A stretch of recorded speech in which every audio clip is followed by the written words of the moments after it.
Okay, good morning, everyone.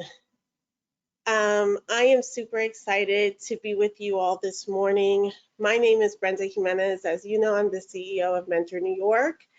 And we started a series a couple of weeks ago, sort of a wellness series, I think, in response to COVID-19 and how we should be considering um, taking care of our young people that we serve and work with as we start to navigate the impact of COVID-19 and sort of reopening communities.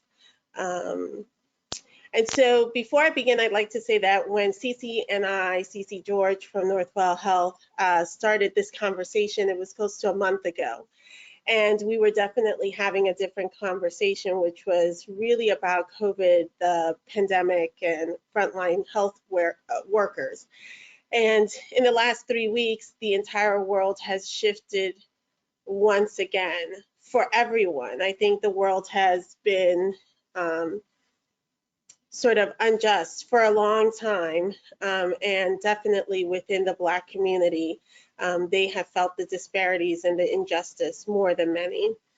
And so I don't want to seem like we're tone deaf to the reality of what's going on, especially this morning as we have George Floyd's funeral in the backdrop. Cici and I are committed to the work of social justice in this movement, as she is very much part of the mentoring movement from her experience. And we thought when we got together that this conversation was still really relevant now more than ever because of the stakes of the trauma and experiences that our young people are having layered upon the COVID-19 experience that they are already having in the past 3 months. So to that, and we will have this conversation in the lens of not only making sure that we talk about, the impact of COVID, but talk about the whole wellness of a young person, including what they're experiencing now, right? And I think that that's the best that we can do.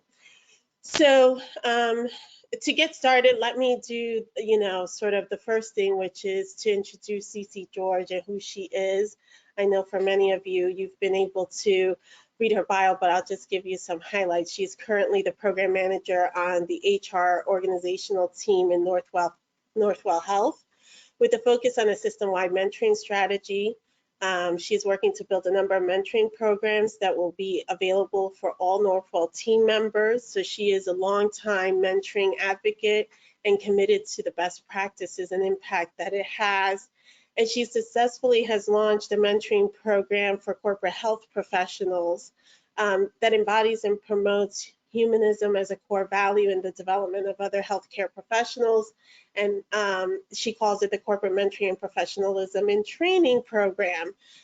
She's been in the system for about 12 years, in the last 6 sort of in corporate settings and retail and financial industries wrapped all into one. So she has over 18 years of experience, looking at human resource quality and project management and launching, system-wide initiatives. So I thought it was important to have this conversation with you because there were some interesting things that Northwell system was doing to really think about the wellness of all its employees, especially its frontline workers, that I thought was really translatable to things that we should be thinking about for our young people as we navigate the next couple of months in the summer into potentially returning back to school. I also want to congratulate Cici because she's a recent graduate from St. Joseph's University with her master's degree in science and organizational development and leadership. And going virtual and being in school and being a mom and having a career is, got its own challenges. So we congratulate you that you came out on the other side, and hopefully you've been able to celebrate with your family your success. Cici and I have a lot of conversations over the last several months since we've met around a lot of different issues, and it struck me that there's a lot of the work that you're doing that resonates with what we can be doing on the ground, and really wanted to connect those dots for everyone and have them thinking a little bit differently about not only how they support each other as staff members, but how they support families and young people. So I guess I would start off this conversation sort of with an easy open book question for you, right? um, so tell me a little bit about sort of what Northwell has done to start implementing some strategies that could best support sort of their staff and their team. You're in the front line. It's been overwhelming. I think that we haven't had a moment where we've seen nurses and doctors really articulating the level of stress, pressure, and emotional distress that they themselves have been experiencing as they're providing care. So please let us know, what have you been able to do to that endeavor? Well, good morning, everyone, and thank you so much, Brenda, for having me. I'm so excited to be here, and this conversation truly does fill my cup, so to speak.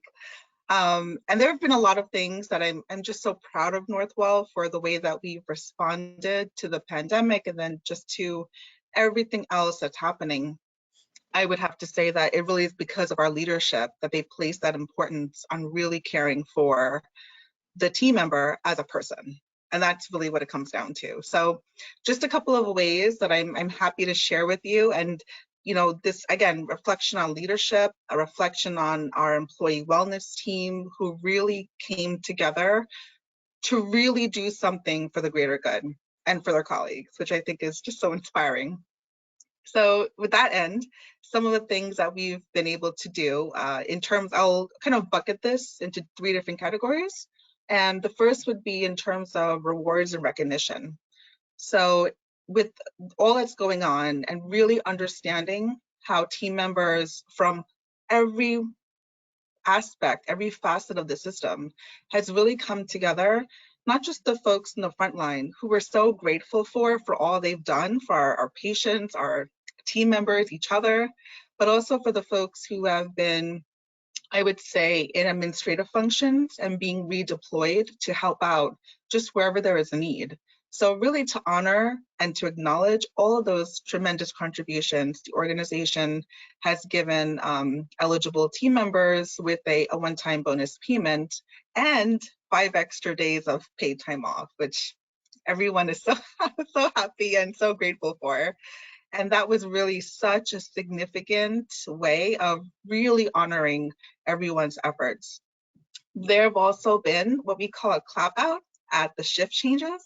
So whenever there is a shift change, folks walking out, there would be a line, a row of people practicing social distancing, of course, with the proper mask, but also a line of just leaders and folks from the hospital and the community really just clapping to show them that they support them, they love them, they care about them, and just so grateful for all that they're doing for our patients and for each other. And we've also launched, which I'm sure you have seen, a regional campaign reinforcing 2 of our hashtags. The first is our hashtag Healthcare Heroes, and the second is our hashtag Northwell Heroes. And you've probably seen that on your local TV network. Yes, So kudos, yay for Northwell. The second bucket of, I would say, wellness and support is really the emotional aspect. So we've implemented a number of initiatives. The first that I want to highlight is our team member employee resource call center. And this is really a partnership between our behavioral health service line and our employee and family assistance program. So through that effort, we've established a 24/7 call center that provides team members with and connecting them with resources in this aspect of physical support, spiritual support, emotional support, financial support, really just all of what would encompass a person. And sort of to expand on that as another layer, we also have a stress first aid trauma center, which highlights the training and education that leaders and team members need in that regard. A couple of years ago, actually, we also put forth a Team Lavender. This, I think, is just super cool. So Team Lavender really is a peer support, and they offers peer support sessions that help team members to begin to deal with and cope with trauma and stress. So in light of this pandemic, the organization and our employee wellness teams have really sort of emphasized and expanded the resource that Team Lavender promotes. And then finally, the one that I'm I would say more personally, closely connected to is our Tranquility Tents. So these are physical structures located at a number of campuses, and it really is a space for team members, either on their way into the shift or on their way out, to stop in, to recharge, to feel thanked, first of all, but also welcome and cared for and supported and loved. And the physical structure itself, we usually have refreshments, maybe a nice beverage, some snacks, a table of information. So just information connecting them to all of the aforementioned services that I just spoke of. We also have a licensed counselor who is there to offer just some individual attention to help them cope with the trauma and stress. And then folks like myself who just want to welcome and show them some love and appreciation. And there we would have different activities, like just giving them a space to feel welcome, but also if they wanted to calm themselves, one of the activities we had was to be able to write just a phrase or a word on a stone.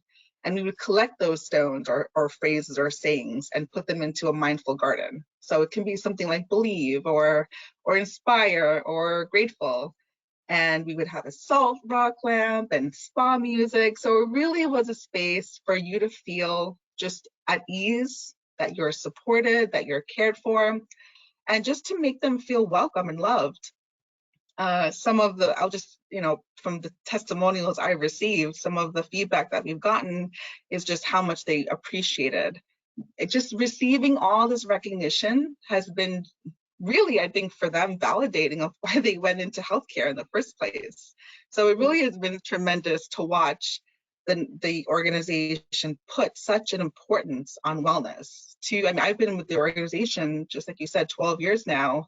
And I have to say, to really watch the organization evolve and make it such a priority that we take care of ourselves, it's truly been just so amazing to see. And I'm just happy that I get to be a part of it. And then in terms of just ongoing care, we instituted a well-being survey a couple of weeks ago. And it really was a way for us to understand what else can we do for our team members. Besides everything we've already instituted, what more do our team members need from us from a leadership and organizational perspective and give them? So things like that really reinforced to me just what I said, how much the organization values a team member and wants to see them succeed and grow and just be cared for. So it truly has been so amazing to watch all of that happen. And I'm just so thankful. Yeah, and it's interesting because as I'm hearing you talk, right, and I have a lot of ideas I'm going to start spewing out there because I know from a program perspective, right, and mentoring programs and after school programs, they don't have sort of the resources that Northwell has to push forward a lot of these initiatives at a large scale, right? But I think one of the things that I loved as I was talking to you was sort of the connection of how it could be translatable for us, right? So the first thing is that I think that there's a level of intentionality to what you all are doing that programs need to really sit down and think about. And, I know the adage goes, you put your oxygen mask first and then the passenger next to you to guarantee that you both survive, right, the moment. And so I think one of the things I really appreciate about this is that it's about what's happening with the team members first, what's available. And so to the extent that you have, medical insurance coverage that has those benefits available to your employees, that you're utilizing those things and you're partnering with sort of local institutions that could provide those services for your staff. I think that's really important. And those are simple measures that can be put in place to make sure that self-care happens for your team. But then this concept of Team Lavender and sort of the tent, right? For me, it resonated so much because I remember a couple of years ago being at a training where somebody said, that sort of mentoring programs, after school programs, are the third space for young people, right? In your house, you get discipline and guidance and love and support. In school, you get structure and learning and education. And then in these other sort of programs, whether it's sports or our mentoring programs, that's where they find joy. And so if that's what our programs provide for young people, imagine that coming into this scenario with everything that's happened, the hardest thing to identify for a young person is where joy is, right? And so the concept of creating a space where you come in and it's calm and it's waiting for you and it's intentional about taking care of who you are as a person, I think is really important at this time. And then we can talk about, and we'll do this over the next couple of days in different webinars, how to prepare for conversations that may surface, right? Because people come in and they feel good or they feel more relaxed and they are getting in touch with their center, and they're going to talk about things that might be difficult. They're going to talk about things that need to come out, right? Our young people haven't been able to grieve correctly around loss. Our young people are experiencing things around social justice that they need to put their arms around and are angry about, and we have to create safe spaces for those things. So I think that for programs, thinking about what does that space look like? How do we intentionally create our wellness tent in the spaces that young people are going to come in, I think is really, really important. And then the Team Lavender, I think this is something that even from my perspective, Mentor New York start helping with. Who are we partnering with, right? The joy of Northwell and having resources is you could put all these people together that have all these backgrounds in sort of mental health and physical health and create a team around it. But the question becomes is who do we partner with that these members can reach out to for them to have this Team Lavender available, not only for their staff, but also for their young people and families, right? And usually they're resource-based around need, but I think it's important to also have a team that's focused about their own individual self-care from a different perspective, and one that's from a place of trying to tap into our deepest thoughts and feelings, and is trying to connect the joy portion of what it is to feel all right with what's happening with yourself and what you're grappling with and dealing with, right? So I think that those were the things that struck me, that this is not as much resource as Northwell has. These are concepts that if we give some intentional thought to, we could actually create in our own systems for young people because it's necessary, right? Because it's not to the extreme of sometimes the frontline worker, but we are all experiencing a level of trauma, especially in the last 3 months that is, we're all sort of trying to put our arms around right now, right? Right. So I really appreciate you sharing that, because for me, it started to open a different perspective of how to talk about the services we need to provide for young people. So I guess my next question is, I know that you mentioned to me that you were volunteering in the wellness tent, and I also know you're not a mental health professional. It's not necessarily your lane. You're always working with systems and things like that from a very structural perspective. So how do you get yourself ready? Because I think this is the other thing about expanding bandwidth in sort of programs, is having volunteers help with the wellness process. And so talk to me a little bit about how do you get yourself ready to do that type of volunteer work, and what was the experience like for you? Because you're definitely receiving a lot. And then how do you leave the wellness tent and be okay with you? I guess that's sort of what I'd like to understand.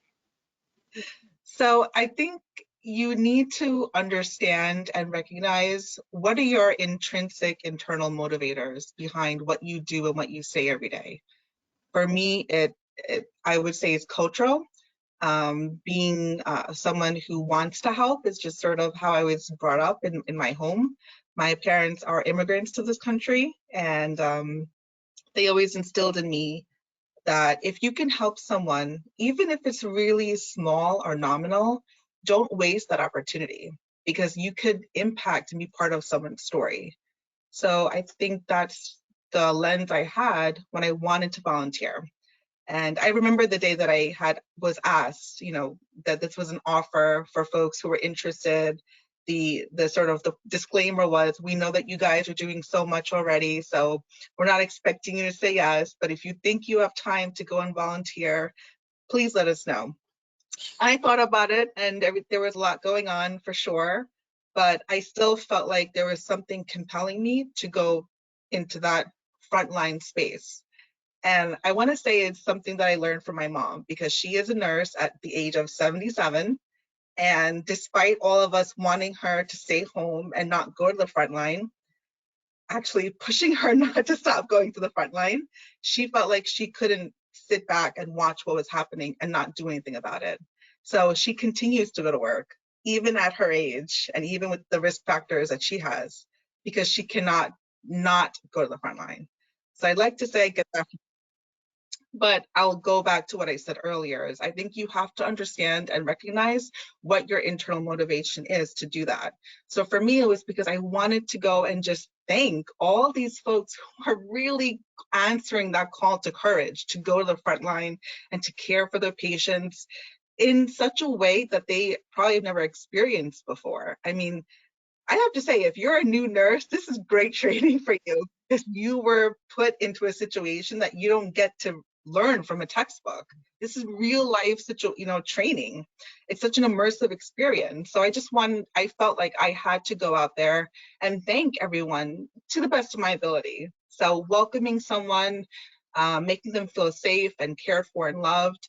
And in terms of just, I understood the measures I had to take to protect myself. Wearing a mask, making sure I practice, social distancing, making sure that, I'm, making others around me also practice all those things. So I think with the internal motivation I had, plus also recognizing how I can safeguard myself and make sure I don't go against these CDC guidelines, I felt comfortable to do that. Now, everyone is different. Everyone may not feel that same level of, well, I still don't want to go to the front line and in that, environment and risk it. But I think you have to decide for yourself, again, what is your intrinsic motivation for doing anything? And I think if you could understand your value system and recognize that, your value system guides most of what you do and say every single day. So you really have to come to terms and identify what that is, and then act accordingly.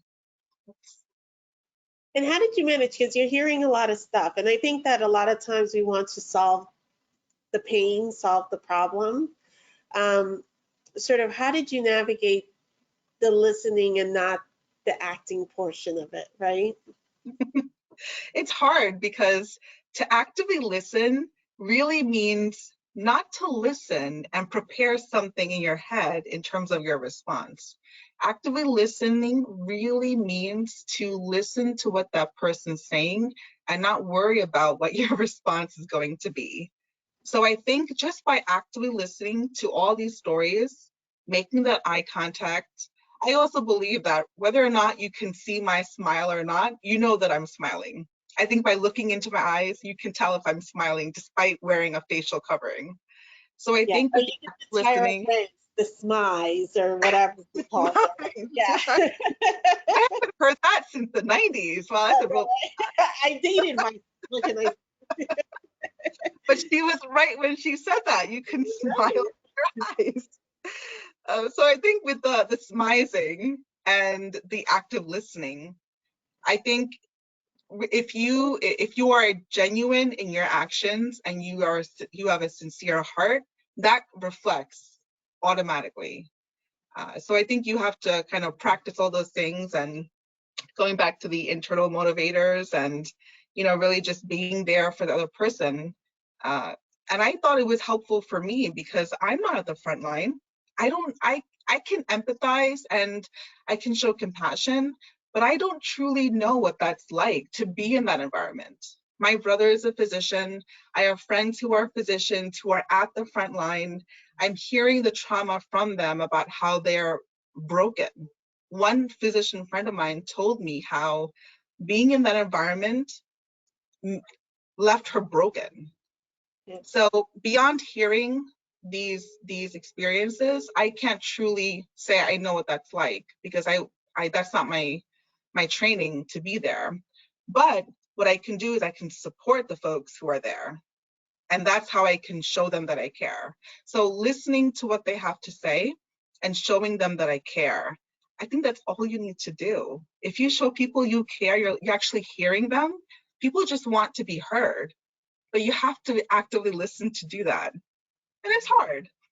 Yeah, it is hard. It is hard. It's hard not to think of the answer, try to be proactive, and not just be present for someone. And I think for adults, when they're talking to young people, it is sort of our mode of operation to want to solve it, give an answer, provide a solution.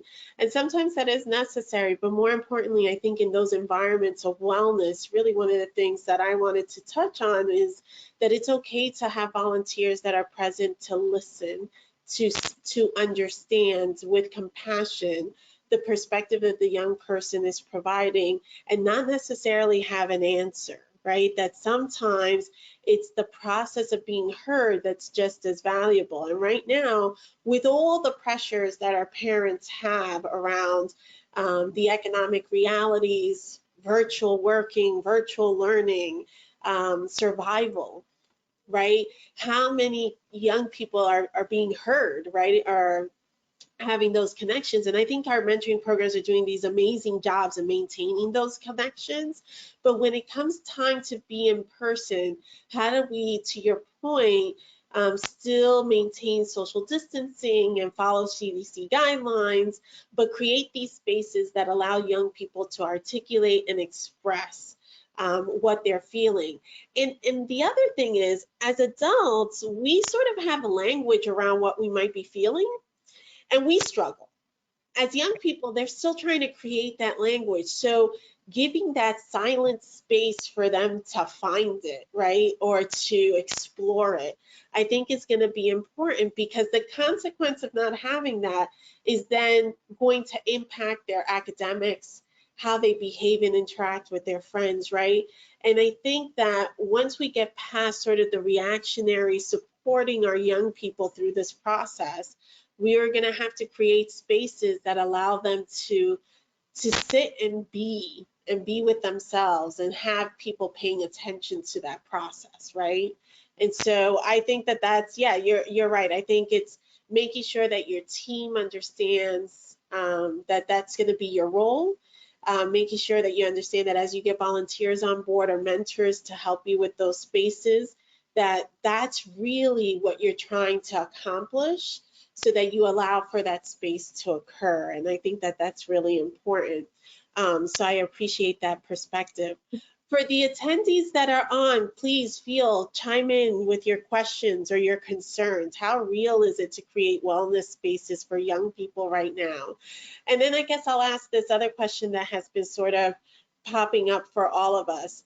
I'm exhausted with all the Zoom meetings. I mean, at the end of the day, I just like, when my poor mom calls and says, "Can we FaceTime so I can see the kids?" I'm like, I don't want to see anybody. Different type of level of interaction.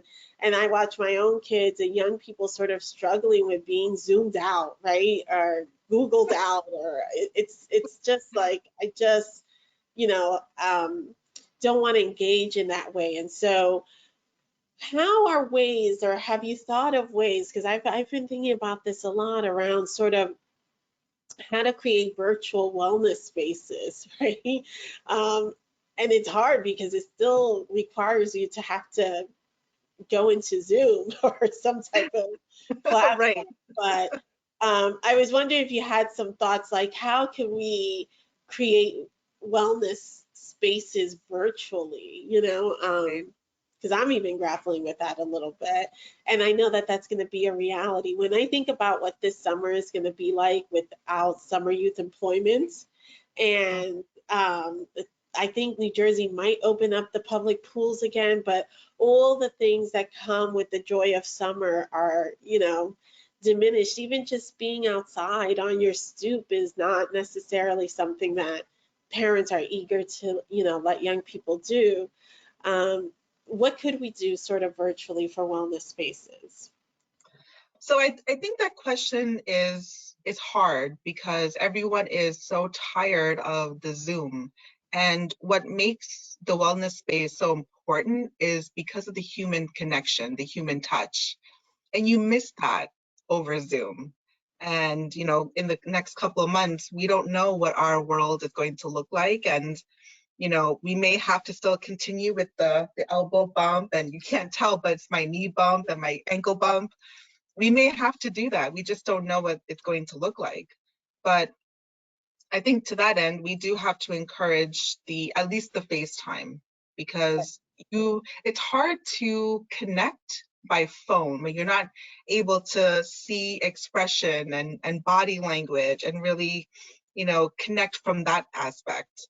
So I think, you know, I think we would have to still resort to some type of virtual webcam-based connectivity.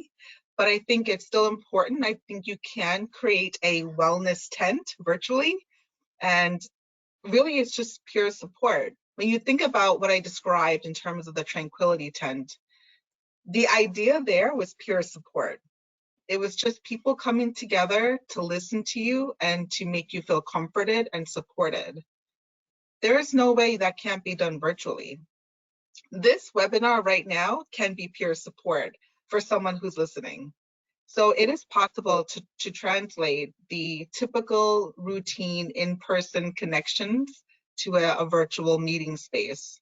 And I would say that just personally, I'm definitely the in-person type of gal. I really appreciate being in a room together and sharing ideas and being able to explain how I'm feeling and to really brainstorm. And I thrive on that energy.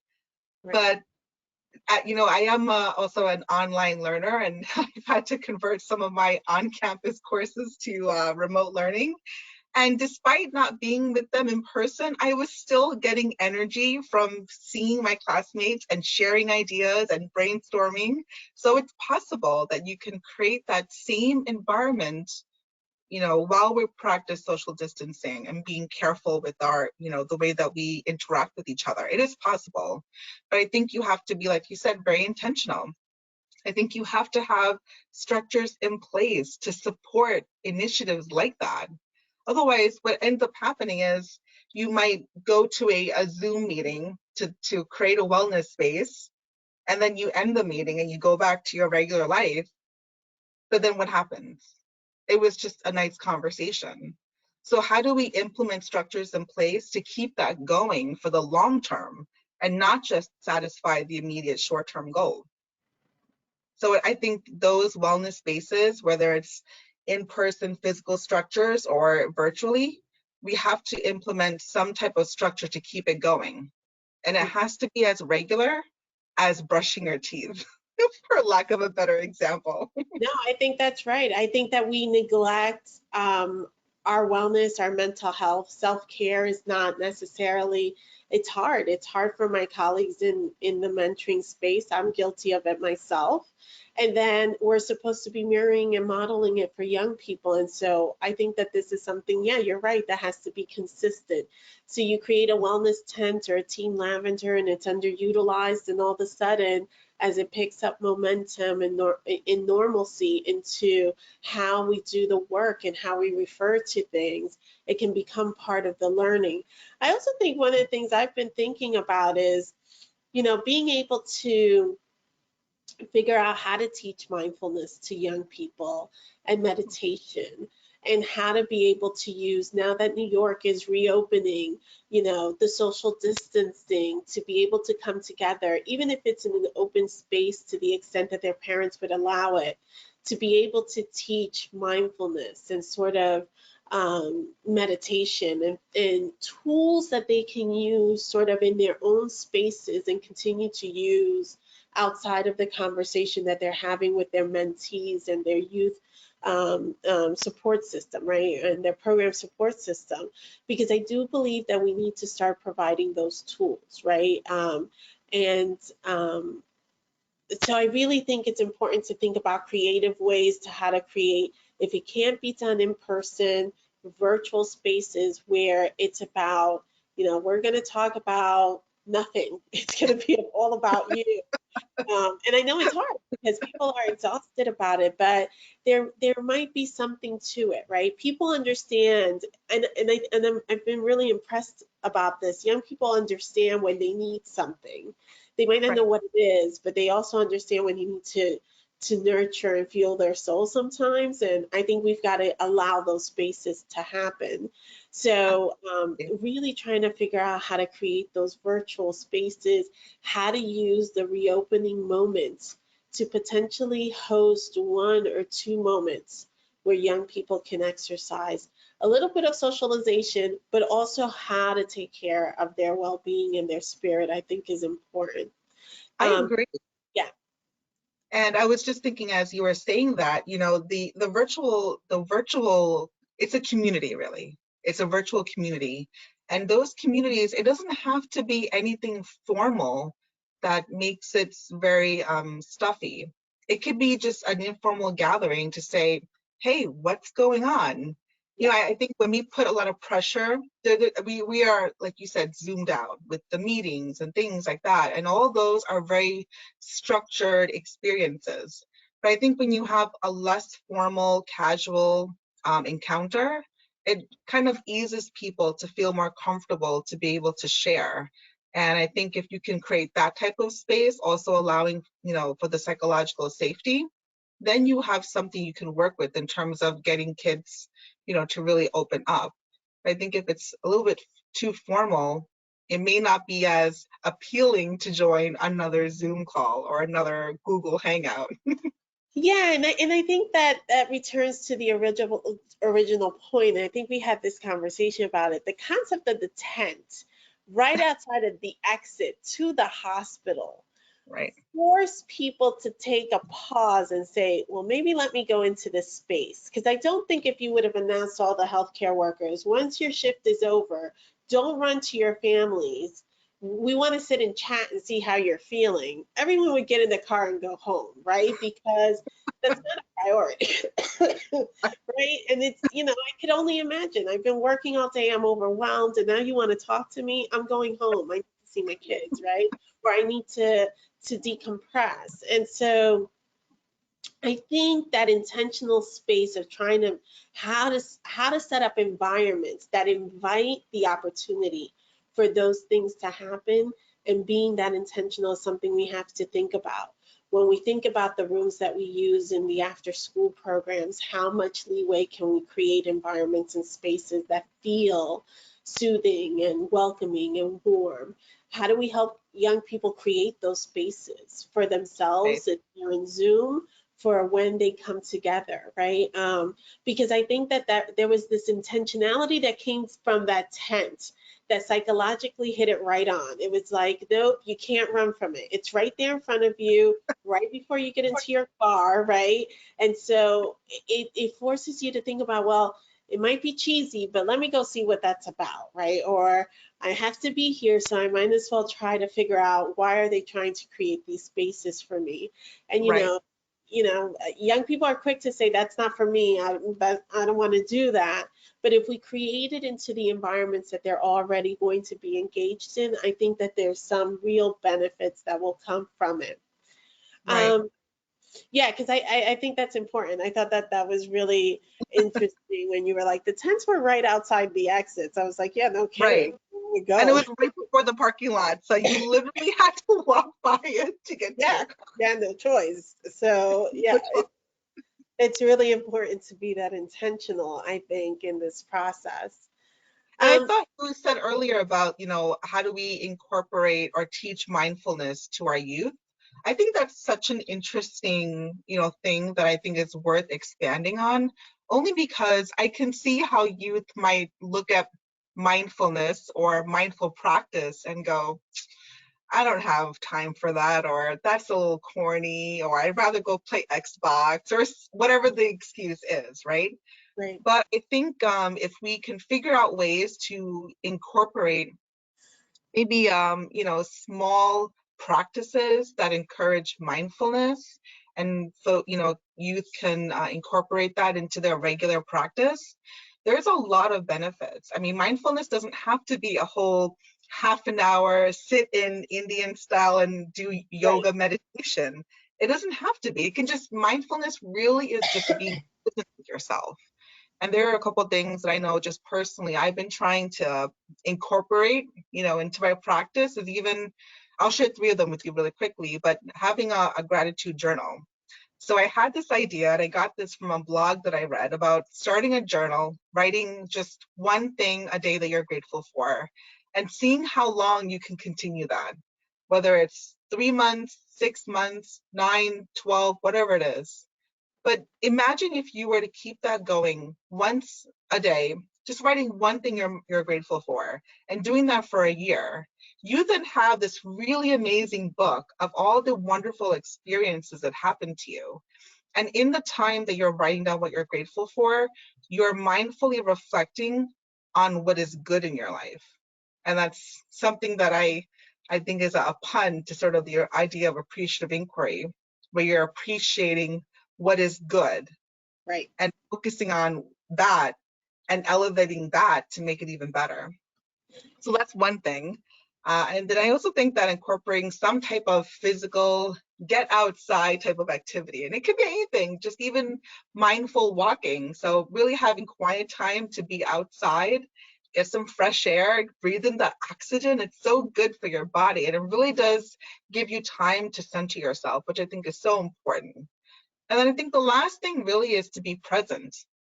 So being present is really hard because we are so used to being attached to our devices, Oh, our iPhone, our iPad. Every time we hear a ding, we immediately run, and we're so wired, like we're on all the time. But when I say be present, I mean being present, like I said, is a pillar of mindfulness. And being present, just, it can happen even in the way you eat your meal, in the way that you take your shower, in the way that you're watching a movie with your family. Are you really there? Or are you thinking about typing up the next email? right. I think if you can really be there, I think this happened just over the weekend. My kids and I were watching TV, and I remember just being in the moment and just kind of watching them and just remembering how much I love them and how this is just so amazing to be watching a movie with them. It really made the experience that much more special. Yeah, and I think that that's really, interesting. I think for our mentors and for people working with young people, being completely present sometimes can be difficult, especially if you walk into it hoping to address whatever needs they have rather than being completely present to how they show up into the space is an important part of it. I like the gratitude journal. I think ways that programs can incorporate mindfulness can be part sort of the programming as you go along. It doesn't have to be this sort of, oh, now you have to have this journal, but every time you get together to be reflective of what's good, that is a way to generate sort of hope in a young person too. I think sometimes we're bombarded by everything that's affecting our life and can be so negative. And sometimes it's the little things and being able to be centered. And as hard as things are, I think trying to help young people identify the things that they do have, right? We make a lot of assumptions sometimes about young people that they don't have social capital or that they're in communities that, are unsafe for them. And in reality, when they come back and talk to you, they see those things, but they also see the good in those things as well. So being able to remind those things are really important. So yeah, I'm with you. I think it's a layer of different things. But what I did want to bring to the forefront for our programs is in the midst of all this pain, in the midst of all these challenges, and for a lot of kids, it's loss upon loss, right? It is pain and trauma upon pain and trauma. And it's not that you ignore those things, but it is about how do you address them and create environments that allow them to feel some level of calm, some level of safety, some level of understanding that there is a journey within themselves that can allow them to feel gratitude and joy. as they navigate all those challenges, because I think it's important. And I think you're right. I think for all of us, the lesson of being present is important. How many studies of you driving and that buzzer going off in your cell phone, and in spite of the fact that it might hurt you or hurt someone else, you can't help but look, right? And so you're Right. absolutely right. And for a lot of our kids, there's different types of distractions, not just the devices, right?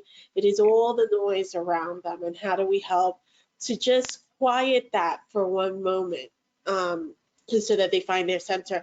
And I have to tell you, a big concern with this whole academic gap piece, that they're going to be experienced going back to school for many of our young people is going to be super challenging. And Right. so how do we create spaces where they still see their brilliance, they still see their shine and their star at the end of their school day is such an important part, right? That super concerns me. Although there's 20,000 other things that concern me too. And I'll be talking about them for the next few weeks with everyone. And I'm sure that programs have a long list of things that they think about. But, I didn't want to, and I think we had this conversation that when we talk about wellness spaces, it sort of seems like fluff. Right. And it really is not. I think that we have to get to a place where the mental health and the emotional health and well-being of every person that we're interacting with is center to the work that we do. And so it's not just delving into what's difficult, it's also trying to tap into the joy, the hope, and the good, right? Um, Absolutely. yeah, we're at that 11:46 mark. I figured I'd let Jessica jump in real quick, and I have a few questions, other questions, but I'll help jump in with any questions that are already there. Awesome. Definitely. Okay, so one of our attendees have asked, with the compounding effects of death, police brutality, financial inequities, housing and health disparities, and the exposure of bigotry, hate, and white privilege being magnified by our leadership, how can we convey a message of hope for our youth besides protesting for change? Yeah, so that's right, the $1 million question, right?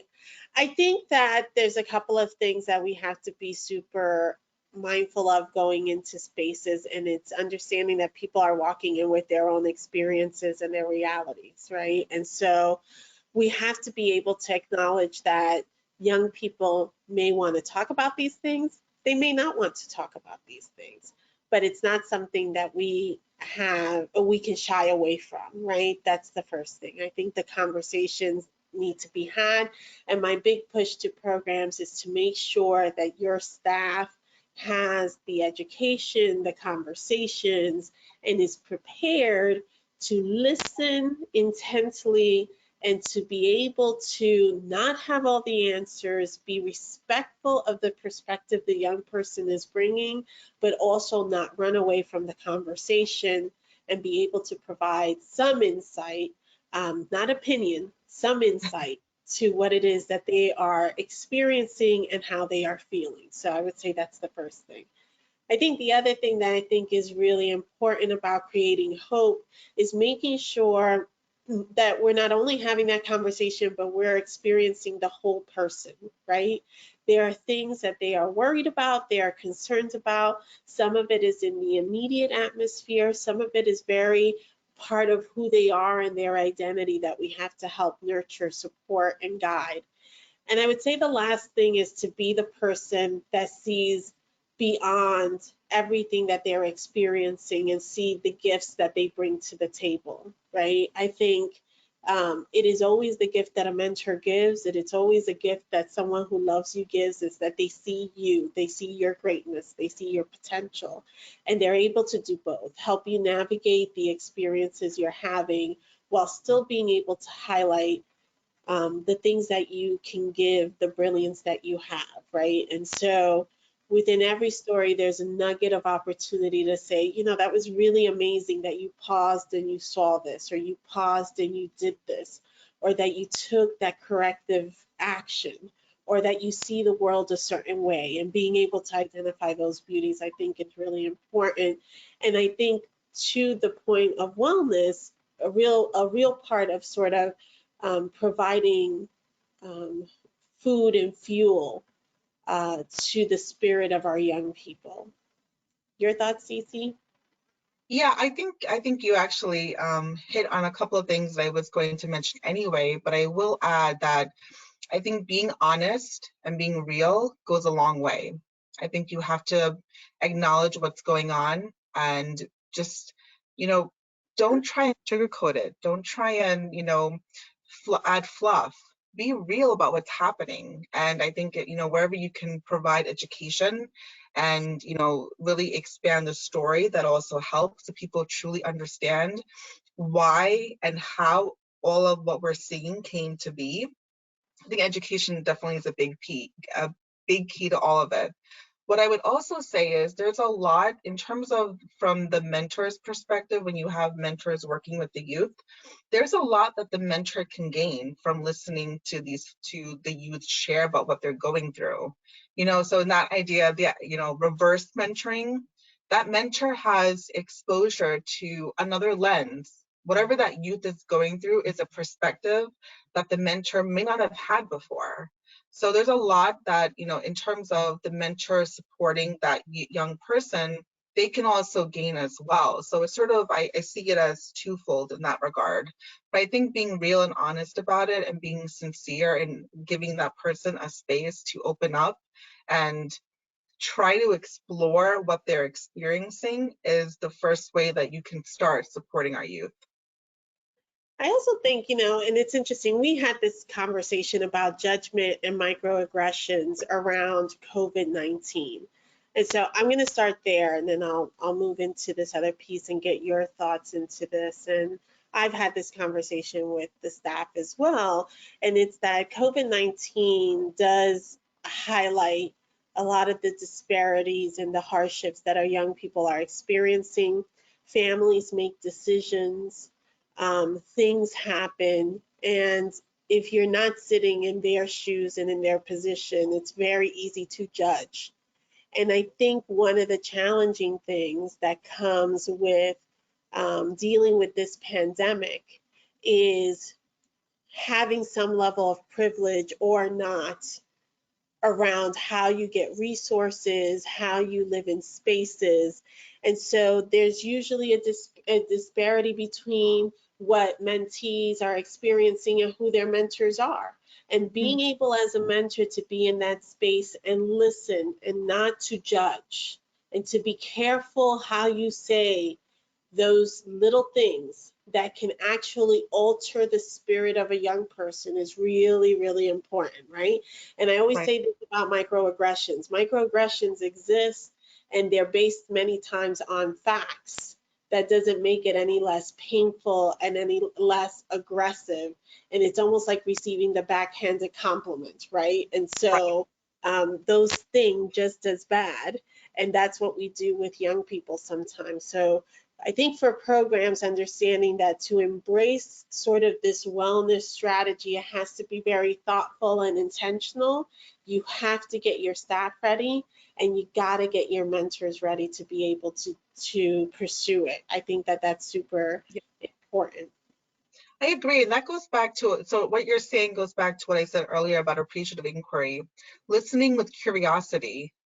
So when you listen with curiosity, I think you dispel that judgment and you're listening with more of an open mind, right? And that's really what the heart of appreciative inquiry is. It teaches us how to really be curious.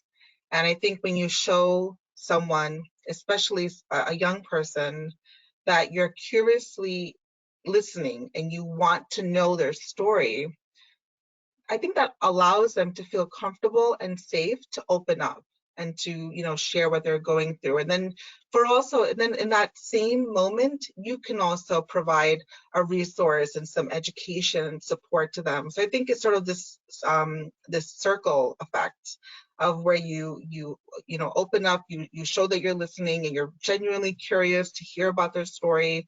They're sharing, you're learning from their story, and sort of how cyclical effect. I think it's pretty cool. Yeah, and I think one of the foundations of this work is that We work a lot with mentors to make sure that's happening under ordinary circumstances. So this isn't necessarily a news flash of what has to happen. I think what we really have to understand is two really critical things right now. And it's first, that it's not just that the young person is experiencing it, it's that you are experiencing it.